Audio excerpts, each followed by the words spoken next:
যে ভালোবাসা আমাকে শূন্য করেছে তার প্রতি আমার কৃতজ্ঞতা। কারণ সে আমাকে শিখিয়েছে সব অনুভূতি চিরস্থায়ী নয়। একটা সময় মনে হতো এই মানুষটা, এই অনুভূতিগুলো সবকিছুই আজীবন থাকবে। ভেবেছিলাম যে মায়া একবার জন্ম নেয় তা কখনোই শেষ হয় না। কিন্তু জীবন খুব নিঃশব্দে অন্যরকম শব্দ শিখায়। মানুষ বদলায়, অনুভূতি বদলায়, কথার মানে বদলায়, আর একসময় সবচেয়ে গভীর ভালোবাসাটাও স্মৃতিতে পরিণত হয়। প্রথমে এই সত্যিটা আমাকে ভীষণ ভেঙে দিয়েছিল। মনে হয়েছিল আমি সব হারিয়ে ফেলেছি। কিন্তু পরে বুঝলাম হারিয়ে ফেলাটাও জীবনে একটা শিক্ষা।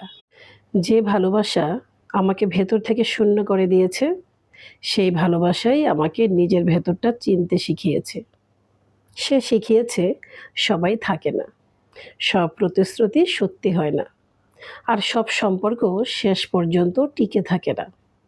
সব মিলিয়ে এটাই বুঝলাম, যেখানে ভালোবাসা শেষ হয়ে যায়, শেষ শিক্ষাটাও কিন্তু সেখানেই থেকে যায়।